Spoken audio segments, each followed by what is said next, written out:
जय जगन्नाथ।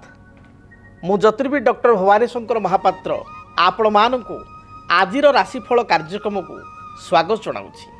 आसंतु जानिबा आजिर दिन संपर्क में। आज हूँ 6 अगस्ट मासर 6 तारिख गुरुवार 2026 मसीहा ओडिया रे श्रावण मास कृष्ण पक्ष सौरमान रे कर्कट 21 दिन। आसंतु जानिबा आज दिन तिथि नक्षत्र दिनर पंचांग संपर्क में। आज अष्टमी तिथि सूर्योदय पर ठारू संध्या 6 घंटा 58 मिनिट पर्यंत भोग हेबे। संध्या 6 घंटा 58 मिनिट पर नवमी तिथि आरंभ हेबे। आज दिन नक्षत्र द्विजा नक्षत्र सूर्योदय पर ठारू रात्र 8 घंटा 58 मिनिट पर्यंत भोग हेबे। रात्र 8 घंटा 58 मिनिट पर कृतिका नक्षत्र भोग हेबे। आज दिन चंद्र मेष राशि रे चंद्रमा सूर्योदय पर ठारू भोर 3 घंटा 38 मिनिट पर्यंत भोग हेबे। एहा परे चंद्रमा वृष राशि को चलयमान हेबे। आसंतु जानिबा आज दिन घातवार एवं घातचंद्र संपर्क में। आज तुला एवं कुंभ राशि व्यक्तिंकर घातवार से भली भाव में मेष राशि व्यक्तिंकर पूर्व दिन भली घातचंद्र। अतएव मेषराशि व्यक्ति विशेषकर घातचंद्र थिबारु घातचंद्र हेतुक, तुला एवं कुंभ राशि व्यक्ति विशेषकर घातवार थिबारु घातवार हेतुक सतर्कता अवलंबन करने आवश्यक। शरीर में स्वास्थ्यगत समस्या थंडा कफ मुंड बिंधिबा भाइराल फीवर बा फूड इन्फेक्शन भली समस्या देखा दे पारे। आसंतु जानिबा आज दिन निषिद्ध खाद्य संपर्क में। केउं खाद्य को आपण माने ग्रहण करिवे नाही। आज सूर्योदय पर ठारू संध्या 6 घंटा 58 मिनिट पर्यंत अष्टमी तिथि रहुतबारु आज सूर्योदय पर ठारू संध्या 6 घंटा 58 मिनिट मध्य नारिकेल अर्थात नडिया को आपण खांतु नाही। नडिया कोरा पिठापणा रे नडिया व्यवहार करंतु नाही। एबे आसंतु जानिबा जन्म जातक ग्रह स्थिति अनुजाई बा जन्म जातक आपणकर जन्म लग्न एवं राशि अनुजाई कौन पाई विवाह पूर्वर जातक मेलक करिवार आवश्यकता रही। जातक मेलकर गुरुत्व कौन, कहीं आमे जातक मेलक करी बा जातक को मैच मेकिंग करी कहीं विवाह पाई आग्रह करिबा।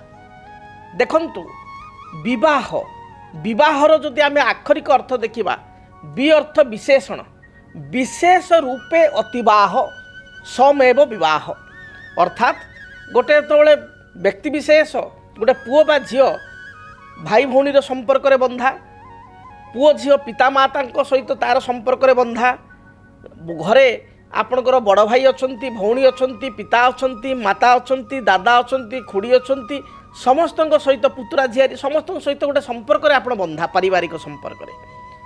किंतु विवाह होउछि एक पवित्र संपर्क। से संपर्क रे आपणकर बि अर्थ विशेषण लागला विशेष रूपे अतिवाह अर्थात विवाह।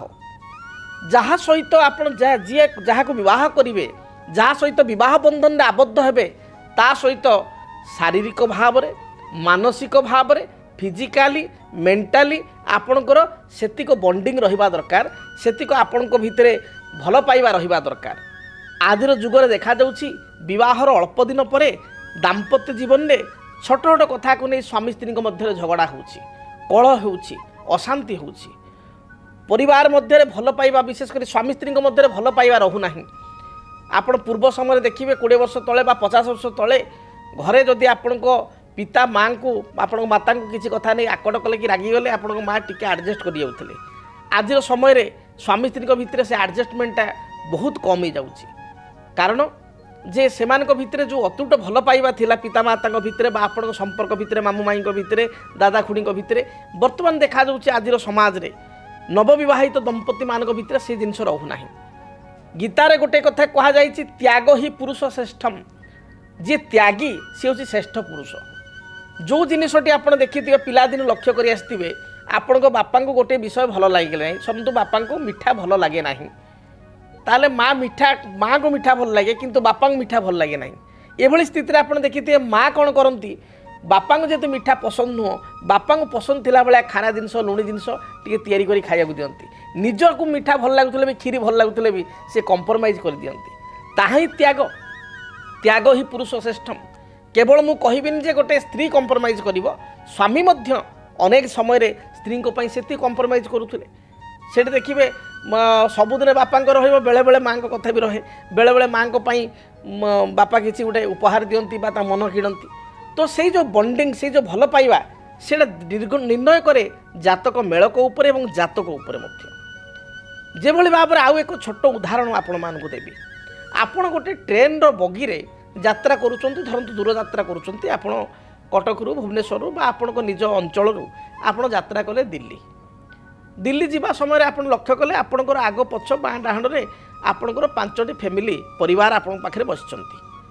ସେଠି ଆପଣଙ୍କର ଓଡ଼ିଆ ଲୋକ ଅଛନ୍ତି, ତିନି ଚାରିଟି ପରିବାର ଅଛନ୍ତି, ହିନ୍ଦୀ ଭାଇ ଭଉଣୀ ପରିବାର ଅଛନ୍ତି, ଅନ୍ୟ ଭାଷାର ପରିବାର ଅଛନ୍ତି। କିନ୍ତୁ ଆପଣ ଦେଖିବେ ଗୋଟେ ଦୁଇଟି ବ୍ୟକ୍ତି ବି ସମସ୍ତଙ୍କ ସହିତ ଆପଣଙ୍କର ଡିସ୍କସନ୍ ହେଲା, ଯେହେତୁ ଲଙ୍ଗ୍ ଜର୍ଣ୍ଣି, ଜଣେ ଆପଣଙ୍କର ଓଡ଼ିଆ ଲୋକ ନ ହୋଇକି ବି ଧରନ୍ତୁ ଜଣେ ନନ୍ ଓଡ଼ିଆ ବେଙ୍ଗଲ ଲୋକ ବା ଜଣେ ସାଉଥ୍ ଇଣ୍ଡିଆନ୍ ଲୋକ ଯାଉଛନ୍ତି, ତାଙ୍କ ସହିତ କଥାବାର୍ତ୍ତା ସମୟରେ ଆପଣଙ୍କର ଏତେ ବଣ୍ଡିଂ ହେଇଗଲା, ଆପଣ ତାଙ୍କୁ କ'ଣ କରନ୍ତି କ'ଣ ନାହିଁ, ଆପଣ କ'ଣ କରନ୍ତି କ'ଣ ନାହିଁ, ସେ ପୁରା ବିସ୍ତୃତ ଭାବରେ ଆଲୋଚନା କଲେ ଏବଂ ଆପଣ ଲାଷ୍ଟକୁ ତାଙ୍କ ଘରର ଆଡ୍ରେସ୍, ଆପଣଙ୍କ ଘରର ଆଡ୍ରେସ୍ ତାଙ୍କୁ ଦେଲେ ଯେ ଆପଣ କେବେ ମୋ ଅଞ୍ଚଳକୁ ଆସିଲେ, ଧରନ୍ତୁ ଭୁବନେଶ୍ୱର ଆସିଲେ କି କଟକ ଆସିଲେ କି ଆପଣ ବଲାଙ୍ଗୀର ଆସିଲେ ଟିକେ ଦୟା କରିକି ଗଞ୍ଜାମ ଆସିଲେ ଆସିବେ ମୋ ପାଖକୁ, ଆପଣ ତାଙ୍କୁ ଆଡ୍ରେସ୍ ଦେଇଦେଲେ, ଫୋନ୍ ନମ୍ବର ଦେଇଦେଲେ ଏବଂ ତାଙ୍କୁ ଆତିଥ୍ୟତା ଇଏ ପାଇଁ ତାଙ୍କୁ ଗୋଟେ ଚାହିଁଲେ ଯେ ଆପଣ କେବେ ଘରକୁ ଆସନ୍ତୁ। ସେ ମଧ୍ୟ ସମାନ ପରି ଭାବରେ ବହୁତ ଖୁସି ହେଲେ ଯେ ଆପଣ ଦୟାକରି ଆମ ଘରକୁ ପ୍ରଥମେ ଆସନ୍ତୁ। এই যে বন্ডিংটা এতে লোক বসিয়া ভিতরে গোটে পরিবার সহিত বা গোটে ব্যক্তি বিশেষଙ୍କ সহিত আপনার কাহিঁকি এতে বন্ডিং হল, সমস্ত সহিত তো আলোচনা হয়েছি, তা ভিতরে কিছু লোক ব্যবহার আপনার বহুত ভাল লাগিছে, কিছু লোক ব্যবহার খারাপ লাগিছে, যার সহিত খারাপ ব্যবহার রহলা অলগা কথা। গোটে দুইটি পরিবার সহিত বা গোটে গোটে ফ্যামিলি সহিত আপনার এতে বন্ডিং কাহিঁকি হল, আপনার ফোন নম্বর মোবাইল নম্বর পর্সনাল আড্রেস তাকে দেলে এবং আসিয়া বহুত অনুরোধ কলে।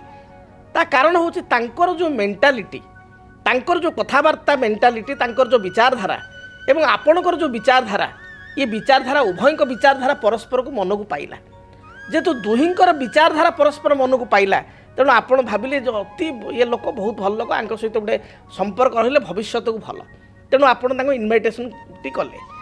से भली भाव में जन्म जातक से कथा रही है, आम गुरुत्व भाव में देखा, जदि आम ता भितर भी देखा केवल जातक मेलक जे पुओ झील भितर हुए ना, दुई जन बंधु भितर दुई जन बंधु पार्टनरशिप व्यवसाय कर जातक मेलकर आवश्यकता रही। कारण देखिए बहुत समय पार्टनरशिप व्यवसाय करी किछि दिन पर व्यवसाय भांगी जाए, परस्पर मतांतर मनांतर हुए, जो दुई जन अति घनिष्ठ बंधु था से भितर कलह अशांति होकर चरम सीमार पहुँचिक परस्पर संपर्क कटि जाए। तेणु सेठी जातक मेलक करी जातक को तर्जमा करके पार्टनरशिप आगू जावा उचित। तेणु केवल बह जो मैंने से दाम्पत्य जीवन पर जातक मेलक ता ना, आपड़ जो लोक फोन नंबर टी देले जहाँ सहित भल संपर्क जो परिवार सहित रहिले, परिवार को मुख्य सहित बा परिवार लोक सहित आपणकर जन्म जातक मिसीज निश्चय किछिटा भल खाप खाऊँ, से आप आइडियोलोजी खाप खाऊँ, मेंटालिटी खाप खाऊँ और आप निमंत्रण कले, सी सम परिमाण आपको भल पाइले, सी निमंत्रण कले। से भाई भाव में आम जो जातक को विचार करवा, बह मेलक को विचार करवा, बह मेलक सदाबले गोटे कथा कहुए लग्न मूलम क्रिया सर्वे लग्न मूल ही जातकम। प्रथम हूँ लग्न, धरतु आपणकर पुओटी अच्छी, से पुओर लग्न हूँ मेष लग्न, लग्नाधिपति होती मंगल, तो मंगलंकर मित्र ग्रह किए ना, मंगलंकर मित्र ग्रह होती आपणकर चंद्र रवि बृहस्पति। आपण जड़े मीन लग्न झील सहित बह कले, धनु लग्न झील सहित बह कले, जार अधिपति होती बृहस्पति, मंगल बृहस्पति मित्र। कर्कट लग्न पुओ सहित बह कले, अधिपति चंद्र मित्र। से मेष लग्न बा बिछा लग्न पिला सहित बह कले, अधिपति होती आपणकर मंगल समान अधिपति, बा सिंह लग्न पिला सहित बह कले, अधिपति होती रवि। तो से पुओ झील जेहेतु लग्नाधिपति परस्पर मित्र, तेणु से भितर गोटे भल संपर्क निश्चय रही, निश्चय गोटे बंडिंग जात हो, जो कहती भावर आदान प्रदान बा भल पाइबा जात हो। से भाई राष्ट्राधिपति परस्पर मित्र हवा दरकार। जो आप जातक मेल कर आम अनेक समय देखू दश मेलक बहुत लोग करती, से दश मेलक आप कहीपर गोटे साधारण मेलक गोटे पास मार्क हो पारे, किंतु गोटे डेस्टिनेशन मेलक आम से ना, गोटे अति 60% एभव अधिक मैचिंग कले आम कह गोटे बहुत भल मेलक आदर्श मेलक है। तेणु जदि गोटे बह तो आपणकर बालीघर नुह आज बह काली भांगीगला, बह हूँ लाइफ लंग। शास्त्र भी कह जाए wife is not necessary in young days but wife is most necessary in old age. कहीं कहगला ये कथाटी ये यंग एज रे स्त्री जेतिक आवश्यक ना, वार्धक्य समय स्त्री को चिन्ह बोली कथार अच्छी। वार्धक्य समय जो आपण को बयस हो जाइए 75-80, ଆପଣଙ୍କ ସ୍ତ୍ରୀଙ୍କୁ ବୟସ ହେଇଥିବ 68-72, ପିଲାମାନେ ସବୁ ସେଟେଲ୍ ହେଇଥିବ ବିଦେଶରେ, ସେତେବେଳେ ଆପଣ ପାଣି ଗ୍ଲାସଟେ ମାଗିଲେ ଆପଣଙ୍କ ସ୍ତ୍ରୀଙ୍କର ଆଣ୍ଠୁ ଦରଜ ଥିବ କି ଆଣ୍ଠୁ ଗଣ୍ଠି ଯନ୍ତ୍ରଣା ଥିବ, ତଥାପି ପାଣି ଗ୍ଲାସଟେ ହାତ ଥରେ ଥରେ ଆଣିକି ଦେବେ। That is called true love. ସେଇଟା ହିଁ ପ୍ରକୃତ ଭଲ ପାଇବା। ଆଜିର ସମୟରେ ଭଲ ପାଇବାର ସଂଜ୍ଞା ଅଲଗା ପିଲାମାନଙ୍କ ପାଇଁ। ତେଣୁ ଏଇ ଯେଉଁ ଭଲ ମ୍ୟାଚିଂ ବା ଆଦର୍ଶ ମେଳକ ଯଦି ଜାତକରେ ହେଲା, ଆମେ ଯଦି ଟପିକ୍ ଉପରକୁ ଆସିବା, ରାଶ୍ୟାଧିପତି ପରସ୍ପର ମିତ୍ର, ଲଗ୍ନାଧିପତି ପରସ୍ପର ମିତ୍ର, ଆପଣ ଜାଣନ୍ତୁ ସେଇଠି ଆପଣଙ୍କର 30-40% ଜାତକ ମିଶିଗଲା, ମ୍ୟାଚ୍ ହେଇଗଲା। ତେଣୁ ତାକୁ ଆଗ ଗୁରୁତ୍ୱ ଦେବେ। ଯଦି ବିପରୀତ ଧର୍ମର ଲଗ୍ନ ସହିତ ବିବାହ କରିବେ ବା ଲଗ୍ନରେ ବିପରୀତ ଧର୍ମର ଲୋକ ମାନେ ଗ୍ରହ ବସିଥିବେ, ଫର୍ ଏକ୍ଜାମ୍ପଲ୍ ଆମେ ଗୋଟେ ଉଦାହରଣ ଭାବରେ ବୁଝିବା, ଆପଣଙ୍କ ଝିଅର ଲଗ୍ନ ହେଉଛି ମେଷ ଲଗ୍ନ ଏବଂ ଲଗ୍ନରେ ବସିଛନ୍ତି ମଙ୍ଗଳ, ଆଉ ଯେଉଁ ପିଲା ସହିତ ଯେଉଁ ପୁଅ ସହିତ ବିବାହ କଲେ ସେ ପିଲାର ହେଉଛି ଧରନ୍ତୁ ଆପଣଙ୍କର କନ୍ୟା ଲଗ୍ନ, ଲଗ୍ନରେ ବସିଛନ୍ତି ବୁଧ। ଆପଣଙ୍କର ଯେତେ ବି ବାକି ଗ୍ରହ ସୁଝୁଥାନ୍ତୁ, ଯେତେ ବି ଆପଣଙ୍କର ନାକ୍ଷତ୍ରିକ ମେଳକ ହେଉ, ନାଗନାଡ଼ି ଦୋଷ ନଥାଉ, ଯାହା ବି ଥାଉ, ଯଦି ସେ ଜାଗାରେ ବିବାହ କରିବେ ତାହେଲେ ମୁଁ ଗ୍ୟାରେଣ୍ଟି ଦେବି ଡିଭୋର୍ସ ସୁନିଶ୍ଚିତ, ବିଚ୍ଛେଦ ସୁନିଶ୍ଚିତ। କାରଣ ଦୁଇ ଜଣଙ୍କର ଲଗ୍ନ ବିରୋଧାତ୍ମକ ଲଗ୍ନ, ଲଗ୍ନରେ ବିରୋଧାତ୍ମକ ଅଧିପତି ବସିଲେ। ସେଇଭଳି ଗୋଟେ ପୁଅର ଜାତକରେ ଲଗ୍ନରେ ମଙ୍ଗଳ ଏବଂ ଆଉ ଗୋଟେ ଝିଅର ଜାତକରେ ଲଗ୍ନରେ ଶନି, ଏ କ୍ଷେତ୍ରରେ ମଧ୍ୟ ବିରୋଧାତ୍ମକ ହୋଇଗଲା। ତେଣୁ ଆପଣ ଲଗ୍ନରେ ବସିଥିବା ଗ୍ରହ ଏବଂ ଲଗ୍ନାଧିପତି ଏବଂ ରାଶ୍ୟାଧିପତି ଏମାନେ ଯଦି ମିତ୍ର ବସିଗଲେ, ତାହେଲେ ବାକି ଯୋଗ ଯେଉଁ ଅସୁବିଧା ଥିବ ଜାତକରେ, ମଙ୍ଗଳ ଦୋଷ ଅଛି, କାଳସର୍ପ ଦୋଷ ଅଛି, ଇଏ ବି ବହୁତ ସମସ୍ୟା ଥାଏ ଜାତକରେ, ଅନ୍ୟାନ୍ୟ ଅସୁବିଧା ଅଛି, ତାହେଲେ ମଧ୍ୟ ସମସ୍ୟା ଥିଲେ ମଧ୍ୟ ଗୋଟେ ରିସର୍ଚ୍ଚରୁ ଦେଖାଯାଇଛି। କାରଣ এই ଗଣମାଧ୍ୟମରେ ମୋର 24 ବର୍ଷ ହୋଇଗଲା, ବିଭିନ୍ନ ଗଣମାଧ୍ୟମରେ ଆପଣଙ୍କର ପ୍ରୋଗ୍ରାମ କରିବା, ଶୋ କରିବା, ଅନେକ ଜାତକ ଦେଖିଛି। ମୋ ନିଜର ଏକ୍ସପିରିଏନ୍ସରେ ମୁଁ ଦୃଢ଼ତାର ସହିତ କହୁଛି, ଯଦି ଅନ୍ୟାନ୍ୟ କିଛି ବି ଦୋଷ ଥାଏ, ମଙ୍ଗଳ ଦୋଷ, ଅନ୍ୟାନ୍ୟ ଦୋଷ, କିନ୍ତୁ ଲଗ୍ନପତି ରାଶ୍ୟାଧିପତି ଲଗ୍ନରେ ବସିଥିବା ଉଭୟଙ୍କର ପୁଅ ଝିଅ ଲଗ୍ନ ଯଦି ମିତ୍ର ଥାନ୍ତି, ତାହେଲେ ସାଧାରଣ ସମସ୍ୟା ଟିକେ ହେଇପାରେ, କିନ୍ତୁ ଗୁରୁତର ସମସ୍ୟା ଆଡ଼କୁ ଯିବ ନାହିଁ। ଉଭୟଙ୍କ ଭିତରେ ଗୋଟେ ବଣ୍ଡିଂ ରହିବ, ମ୍ୟାଚିଂ ରହିବ। ଏମିତି ତ ଦାମ୍ପତ୍ୟ କଳହ ବସିବ, ଏମିତି ତ ପାରିବାରିକ ଜୀବନରେ କଳହ ରହୁଛି। ତେଣୁ ଜାତକ ମେଳକର ଗୁରୁତ୍ୱ ସଦାବେଳେ ଅଛି। ଇଏ ହେଉଛି ଲଗ୍ନ ରାଶ୍ୟାଧିପତି ଏବଂ ଲଗ୍ନରେ ବସିଥିବା ଗ୍ରହ ମିତ୍ର ହେବା ଦରକାର, ଏଇଟା ପ୍ରଥମ ନିୟମ। ଏବଂ ଏଇ ନିୟମଟି 50% ଧରନ୍ତୁ, 40ରୁ 50% କାମ କରିଥାଏ। ୟାକୁ ପ୍ରଥମେ ଗୁରୁତ୍ୱର ସହିତ ବୁଝିବା ଦରକାର। ତାପରେ ବାକି ଗ୍ରହଙ୍କର ଅବସ୍ଥିତି ଦେଖିବେ। ଧରନ୍ତୁ ଆପଣଙ୍କ ପୁଅ ଜାତକରେ ଅଛି ସପ୍ତମେଶ ନୀଚ ଅଛି, ସପ୍ତମାଧିପତି ନୀଚ ଅଛି, ସପ୍ତମାଧିପତି ଗ୍ରହକୁ ପାପ ଗ୍ରହ ଦେଖୁଛନ୍ତି, ତାମାନେ ବିବାହ ପରେ କିଛି ସମସ୍ୟା ରହିବ, ସପ୍ତମ ସ୍ଥାନଟି ବାଧିତ ହୋଇଛି, ଦାମ୍ପତ୍ୟ ସୁଖରୁ କିଛି ବଞ୍ଚିତ ହୋଇପାରେ, ସ୍ତ୍ରୀର ସ୍ୱାସ୍ଥ୍ୟଗତ ସମସ୍ୟା ଦେଖା ଦେଇପାରେ। ଏ ସମସ୍ତ କଥା ପୁଅ ଜାତକରେ ଅଛି। ମାତ୍ର ଯେଉଁ ଝିଅଟି ବିବାହ କରିବେ ସେ ଝିଅର ଲଗ୍ନାଧିପତି ଉଚ୍ଚ ଅଛି, ଲଗ୍ନ ହେଉଛି ଶରୀର ମନୋବଳ, ସେ ଉଚ୍ଚ ଅଛି। ତାମାନେ ସେ ପୁଅ ଜାତକରେ ଯଦ୍ୟପି ଝିଅ ରଗିଣା ବା ବହୁ ରଗିଣା ଯୋଗ ଦେଖାଉଛି, କିନ୍ତୁ ବହୁ ଜାତକରେ ଲଗ୍ନପତି ଉଚ୍ଚ ଅଛି, ଲଗ୍ନରେ ପାପଗ୍ରହ ନାହାନ୍ତି, ତାହେଲେ ବହୁ ନିରୋଗୀ ହୋଇଗଲା। ତ ପୁଅ ଜାତକରେ ଥିବା ଭାଗ୍ୟକୁ ଜାତକ ମେଳକ କରିବା ଦ୍ୱାରା ଆପଣ ରଗିଣା ସ୍ତ୍ରୀଟେ ଭାଗ୍ୟରେ ଲେଖା ହେଇଛି, ମାତ୍ର ଗୋଟେ ନିରୋଗୀ ଏବଂ ମାନେ ଉତ୍ତମ ସ୍ୱାସ୍ଥ୍ୟବାନ ଝିଅଟି ଆପଣ ତା ସହିତ ବିବାହ କଲେ, ଯେଉଁଟାକି ପୁଅର ଯେଉଁ ସମସ୍ୟା ଥିଲା ସେ ସମସ୍ୟାଟି ଜାତକ ମେଳକ ଦ୍ୱାରା କଟିଗଲା।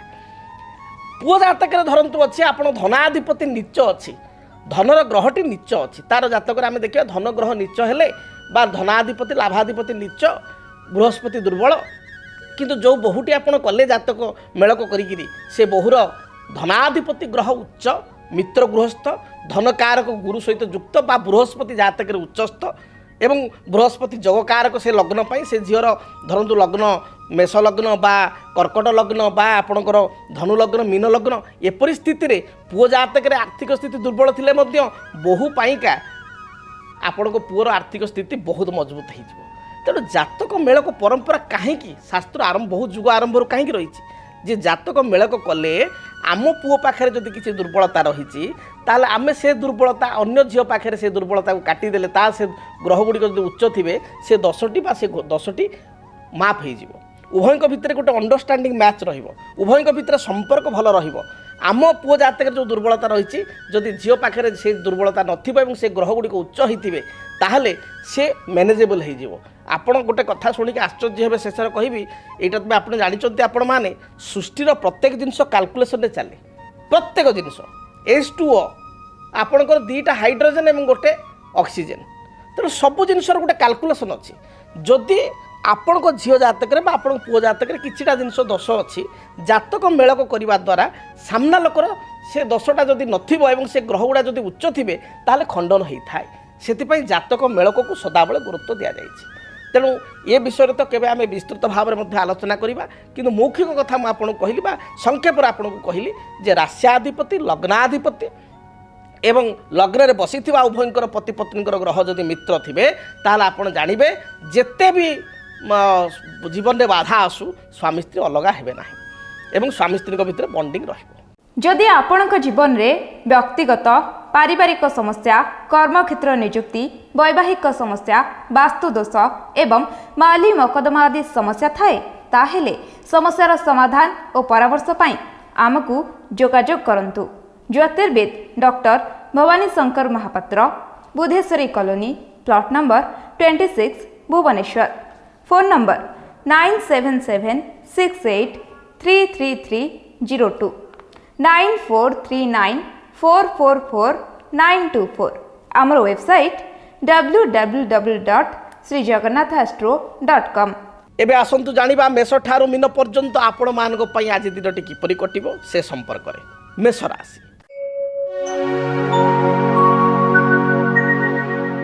ମେଷ ରାଶିର ବ୍ୟକ୍ତିବିଶେଷଙ୍କ ପାଇଁ ଆଜି ଦିନଟି ମଧ୍ୟମ ରହିବ। ପୂର୍ବରୁ ସ୍ୱାସ୍ଥ୍ୟଗତ ସମସ୍ୟା ଥିଲେ ତାହା ଦୂରୀଭୂତ ହେବ। କିଛି ଅଧିକା ପାଇବାର ଆଶା ମନ ଭିତରେ ଜାତ ହୋଇପାରେ ବା କୌଣସି ଦ୍ରବ୍ୟକୁ ଆପଣ ଲକ୍ଷ୍ୟ କରି ପାଇବା ପାଇଁ ଚିନ୍ତା କରିପାରନ୍ତି। କର୍ମଜୀବନ ଅନୁକୂଳ ରହିବ। ବ୍ୟବସାୟୀମାନେ ବ୍ୟବସାୟରେ ଅଧିକ ଇନଭେଷ୍ଟମେଣ୍ଟ କରନ୍ତୁ ନାହିଁ, ରିସ୍କି ଇନଭେଷ୍ଟମେଣ୍ଟ ହୋଇଯିବ ଅଧିକା ଇନଭେଷ୍ଟମେଣ୍ଟ କଲେ। ଗୃହିଣୀମାନଙ୍କ ପାଇଁ, ମହିଳାମାନଙ୍କ ପାଇଁ ଦିନଟି ଶୁଭରେ କଟିବ। ବିଦ୍ୟାର୍ଥୀମାନଙ୍କ ପାଇଁ ଦିନଟି ଶୁଭ ରହିଛି। ଆପଣଙ୍କ ପାଇଁ ଶୁଭ ରଙ୍ଗ ହଳଦୀ, ଲାଲ ଏବଂ ଆପଣଙ୍କ ଖଇର ଏହି ରଙ୍ଗର ବସ୍ତ୍ର ବ୍ୟବହାର କରନ୍ତୁ। ସଂଖ୍ୟା ହିସାବରେ ନମ୍ବର 9କୁ ବ୍ୟବହାର କରନ୍ତୁ। ଅଧିକ ଶୁଭ ଫଳ ପ୍ରାପ୍ତି ପାଇଁ ଘରୁ ଯେତେବେଳେ ଆପଣ ବାହାରକୁ ଯାଉଛନ୍ତି ମା ଦୁର୍ଗାଙ୍କ ନିକଟରେ 9ଗୋଟି ଆପଣ ଲାଲ ରଙ୍ଗର ମନ୍ଦାର ଫୁଲ ଅର୍ପଣ କରି ଦୂରଯାତ୍ରା କରନ୍ତୁ। ଦିନଟି ଶୁଭପ୍ରଦ ହେବ। ବୃଷ ରାଶି, ପାରିବାରିକ ଜୀବନରେ ଯେଉଁ ବାଧାବିଘ୍ନ ଥିଲା ତାହା ଦୂରୀଭୂତ ହେବ। କର୍ମକ୍ଷେତ୍ର ଆପଣଙ୍କ ପାଇଁ ସୁଖପ୍ରଦ ହେବ। ମାଙ୍କର କିଛି ସ୍ୱାସ୍ଥ୍ୟଗତ ସମସ୍ୟା ଥିଲେ ସ୍ୱାସ୍ଥ୍ୟରେ ଉନ୍ନତି ଆସିବ, ପରିଲକ୍ଷିତ ହେବ। ଆପଣଙ୍କର ବହୁଦିନରୁ ଅଟିକି ରହିଥିବା କାର୍ଯ୍ୟ ଆଜି ଦିନରେ ସମାଧାନ ହେବ। କୋର୍ଟ କଚେରୀ ବିଚାରାଧୀନ ମକଦ୍ଦମାରେ ଆପଣ ବିଜୟ ଲାଭ କରିବେ। ଆପଣଙ୍କ ପାଇଁ ଶୁଭ ରଙ୍ଗ ଧଳା, ସବୁଜ ଏବଂ ନୀଳ ଏହି ରଙ୍ଗକୁ ବ୍ୟବହାର କରନ୍ତୁ। ଶୁଭ ସଂଖ୍ୟା ହିସାବରେ ନମ୍ବର 6କୁ ବ୍ୟବହାର କରନ୍ତୁ। ଅଧିକ ଶୁଭ ଫଳ ପ୍ରାପ୍ତି ପାଇଁ ଘରୁ ଯେତେବେଳେ ଆପଣ ବାହାରକୁ ଯାଉଛନ୍ତି ସାମାନ୍ୟ ଦହି ଖାଇ ବା ଚାମଚେ ଦହି ଖାଇ ଆପଣ ଦୂରଯାତ୍ରା କରନ୍ତୁ। ଦିନଟି ଶୁଭପ୍ରଦ ହେବ। ମିଥୁନ ରାଶି, କର୍ମକ୍ଷେତ୍ରରେ ଆପଣଙ୍କ ଦିନଟି ମଧ୍ୟମ ରହିବ। ମାତ୍ର ବ୍ୟବସାୟୀମାନେ ବ୍ୟବସାୟରେ ସଫଳତା ଲାଭ କରିବେ। ଆର୍ଥିକ ଦୃଷ୍ଟିକୋଣରୁ ବ୍ୟବସାୟରୁ ଭଲ 2 ପଇସା ରୋଜଗାର କରିବେ। ଯେଉଁମାନେ ରାଜନୈତିକ ବ୍ୟକ୍ତିବିଶେଷ ସେମାନେ ଦଳୀୟ କର୍ମୀଙ୍କର ଆସ୍ଥା ଭାଜନ ହେବେ। ଯେଉଁମାନେ IT ଇଣ୍ଡଷ୍ଟ୍ରିରେ କାମ କରୁଛନ୍ତି, ଟେକ୍ସଟାଇଲ ଇଣ୍ଡଷ୍ଟ୍ରିରେ କାମ କରୁଛନ୍ତି ସେମାନଙ୍କ ପାଇଁ ଦିନଟି ବହୁତ ଭଲରେ ବିତିବ। ବିଦ୍ୟାର୍ଥୀମାନେ ଉଚ୍ଚ ବିଦ୍ୟାରେ ସଫଳତା ଲାଭ କରିବେ। ଇଣ୍ଟରଭ୍ୟୁରେ କୃତକାର୍ଯ୍ୟ ହେବେ। ଆପଣଙ୍କ ପାଇଁ ଶୁଭ ରଙ୍ଗ ସବୁଜ, ହଳଦୀ ଏବଂ ଗୋଲାପୀ ଏହି ରଙ୍ଗର ବସ୍ତ୍ର ବ୍ୟବହାର କରନ୍ତୁ। ଶୁଭ ସଂଖ୍ୟା ହିସାବରେ ନମ୍ବର 5 ଏବଂ 6 ଉଭୟ ସଂଖ୍ୟାକୁ ବ୍ୟବହାର କରନ୍ତୁ। ଅଧିକ ଶୁଭ ଫଳ ପ୍ରାପ୍ତି ପାଇଁ ଆପଣ ଭଗବାନ ଗଣେଶଙ୍କୁ ଦର୍ଶନ କରନ୍ତୁ। ଭଗବାନ ଗଣେଶଙ୍କ ନିକଟରେ ଅଷ୍ଟଦଳ ଦୁର୍ବା ଅର୍ପଣ କରି ଦୂରଯାତ୍ରା କରନ୍ତୁ। କର୍କଟ ରାଶି, କର୍କଟ ରାଶିର ବ୍ୟକ୍ତିବିଶେଷ ମାନସିକ ସ୍ତରରେ ଆଜି ବହୁତ ଷ୍ଟ୍ରଙ୍ଗ ରହିବେ ବା ମନୋବଳ ଆପଣଙ୍କର ଦୃଢ଼ ରହିବ। ପ୍ରତ୍ୟେକ ଅସାଧ୍ୟ କାର୍ଯ୍ୟକୁ ସାଧିତ କରିବେ। ପାରିବାରିକ ଜୀବନରେ ଯେଉଁ ବାଧାବିଘ୍ନ ଥିଲା ତାହା ଦୂରୀଭୂତ ହେବ। ଅନ୍ୟର ମନକୁ ଆପଣ ଜିଣି ପାରିବେ ବା ଅନ୍ୟର ମାଇଣ୍ଡକୁ ଆପଣ ରିଡ୍ କରିପାରିବେ। ଗୃହିଣୀମାନଙ୍କ ପାଇଁ, ମହିଳାମାନଙ୍କ ପାଇଁ ଦିନଟି ଶୁଭପ୍ରଦ ରହିଥିବାରୁ ପ୍ରତ୍ୟେକ କ୍ଷେତ୍ରରେ ସଫଳତା ପ୍ରାପ୍ତି କରିବେ। ଧର୍ମିକ କାର୍ଯ୍ୟ ପ୍ରତି ବା ଧାର୍ମିକ କାର୍ଯ୍ୟ ପ୍ରତି ଆପଣଙ୍କ ମନ ବଢ଼ିବ। ଆଜି ଦିନରେ ବିଦ୍ୟାର୍ଥୀମାନେ ଉଚ୍ଚ ବିଦ୍ୟାରେ ସଫଳତା ପ୍ରାପ୍ତି କରିବେ। ସନ୍ତାନ କାର୍ଯ୍ୟକଳାପ ଆପଣମାନଙ୍କୁ ଆତ୍ମସନ୍ତୋଷ ପ୍ରଦାନ କରିବ ବା ସନ୍ତାନଙ୍କ ଚିନ୍ତା ଥିଲେ ତା ଦୂରୀଭୂତ ହେବ।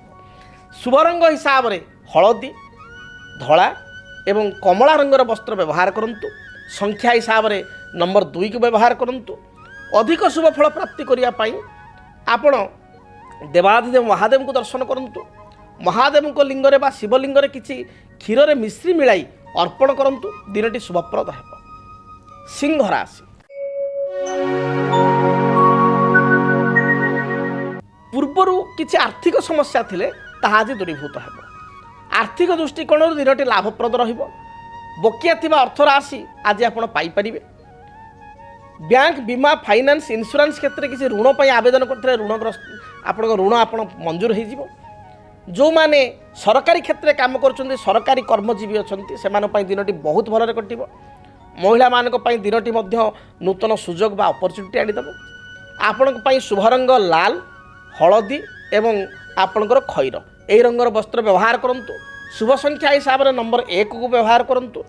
अधिक शुभ फल प्राप्ति घर जितेबाला आप दूरयात्रा करुँच रक्त चंदन कपाल बा गलार लगाई दूरयात्रा करूँ दिनटी शुभप्रद है। कन्या राशि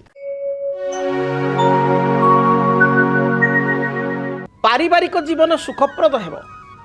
वृत्ति क्षेत्र में सफलता प्राप्ति करेंगे। उच्च पदाधिकारी सहित सुसंपर्क स्थापन है। निजर रुचि संबंधित कार्य जोटा आपको भल लगे से भली किसी काम आज करेंगे बा रुचिकर खाद्य प्राप्ति करेंगे। आपण दिनटी शुभरे कटुथिबारु कौन सी शुभ कर्म को आरंभ कले दिनटी शुभप्रद है। आपण शुभ रंग सबुज नील आकाशी यही रंग को व्यवहार करंतु। शुभ संख्या हिसाब से नंबर 5 को व्यवहार करंतु। अधिक शुभ फल प्राप्ति माँ दुर्गा को दर्शन करंतु। माँ दुर्गांकर गायत्री मंत्र ओम कात्यायनी देव्यै च विद्महे कन्या कुमारी च धीमहि तन्न दुर्गा प्रचोदयात् ए मंत्र को 21 थर जप करी आप दूरयात्रा करंतु दिनटी शुभप्रद है। जदि आपणक जीवन में व्यक्तिगत पारिवारिक समस्या कर्मक्षेत्र नियुक्ति वैवाहिक समस्या वास्तुदोष एवं माली मकदमा आदि समस्या थाए ताहेले समस्यार समाधान और परामर्श पाई आमको जोगाजोग करंतु। ज्योतिर्विद doctor Bhabani Shankar Mahapatra Budheswari colony plot number 26 Bhubaneswar. Phone number 9776833302 9439444924। आमर वेबसाइट www.srijagannathastro.com। आसंतु जानिबा तुला राशि व्यक्ति दिनटी किपरि कटिबो। तुला राशि व्यक्ति विशेष दिन भल जाऊ नथिबारु जगी रखी चलंतु।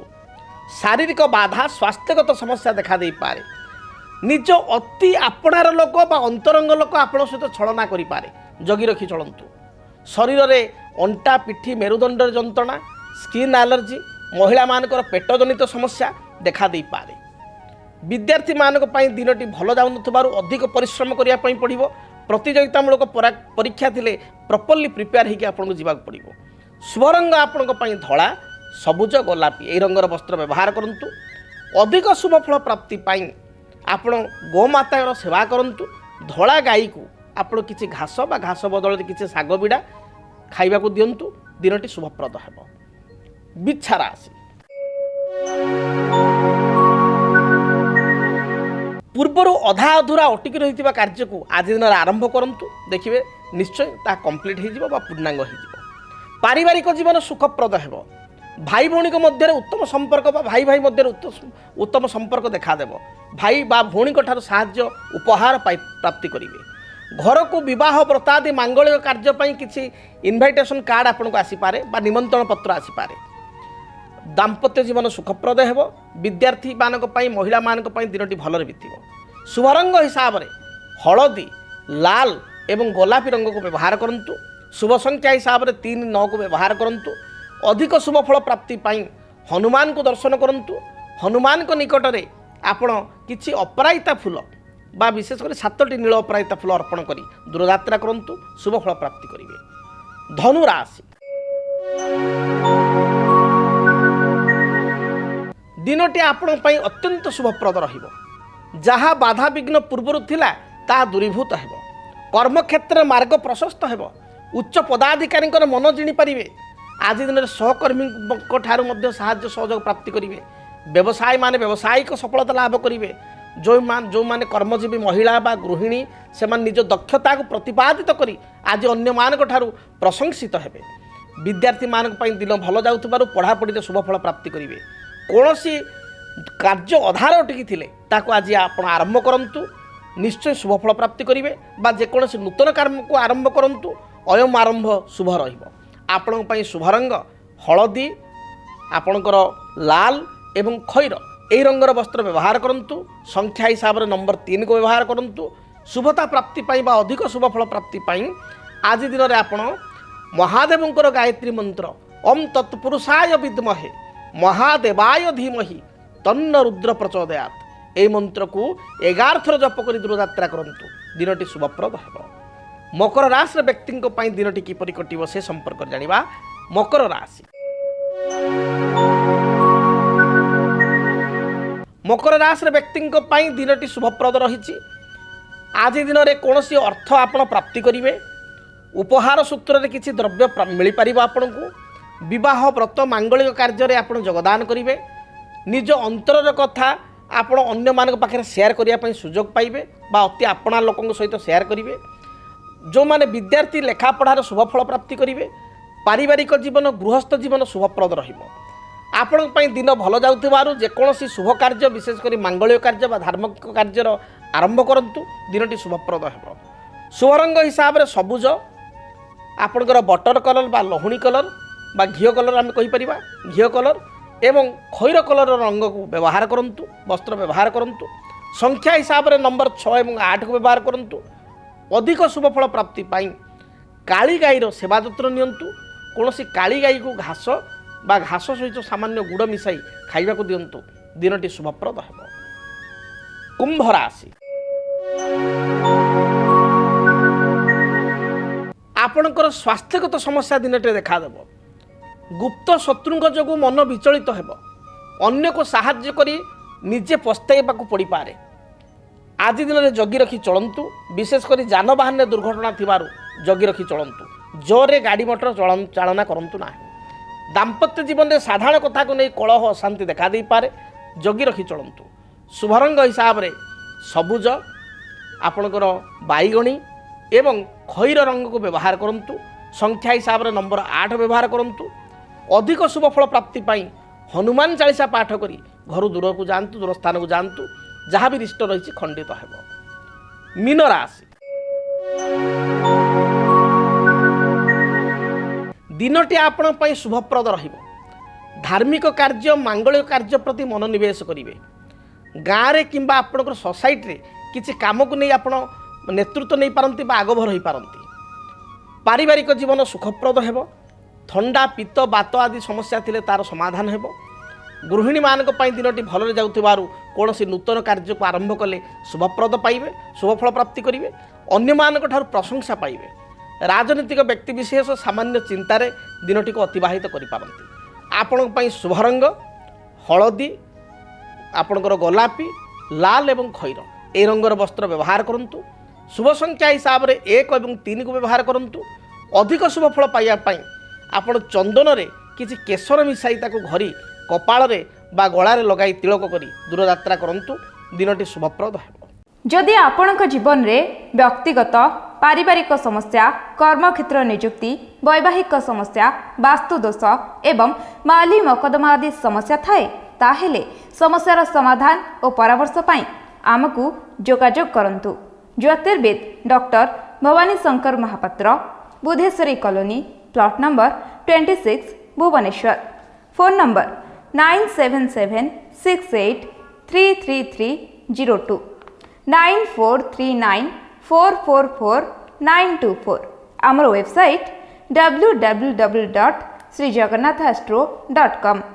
तेबे आज तो समय इशारा देलानी कार्यक्रम को एठी रखिया पड़ो। आज विदाय दिंतु रहुची। जय जगन्नाथ। संसार भितरे घर करथिले पत्थर पड़िले सो आपण माने जाड़िया पई चाहुचंती। इंग्राजी मास अगस्ट मास आपणक राशि पई केमिति कटिबो। मेष ठारू मीन राशि पर्यंत आपणक राशि पई ए मास कर्मक्षेत्र पारिवारिक जीवन आर्थिक स्थिति वृत्तिगत जीवन संतान क्षेत्र केमिति रहिबो दाम्पत्य जीवन एवं व्यवसाय भाई भौणीकर व्यावसायिक जीवन जानिया पई देखंतु डीटीवी ओडियार स्वतंत्र कार्यक्रम इंग्राजी मास अगस्ट मासर आपण मानकर राशिफल वीडियो को देखिबा पई ଆପଣଙ୍କ ରାଶିର ରାଶିଫଳ ଜାଣିବା ପାଇଁ ଚ୍ୟାନେଲକୁ ସବସ୍କ୍ରାଇବ୍ କରନ୍ତୁ, ବେଲ୍ ବଟନକୁ ଅନ୍ କରନ୍ତୁ, ଯଦ୍ୱାରା ଆପଣଙ୍କ ରାଶିର ମେଷ ଠାରୁ ମୀନ ପର୍ଯ୍ୟନ୍ତ ଦ୍ୱାଦଶ ରାଶିର ଅଗଷ୍ଟ ମାସର ରାଶିଫଳ ବିସ୍ତୃତ ଭାବରେ ଆପଣମାନେ ଜାଣିବାକୁ ପାଇପାରିବେ। DTV ओडिया देखिवा ପାଇଁ सब्सक्राइब करंतु एवं बेल आइकन को मध्य दबाई दियंतु।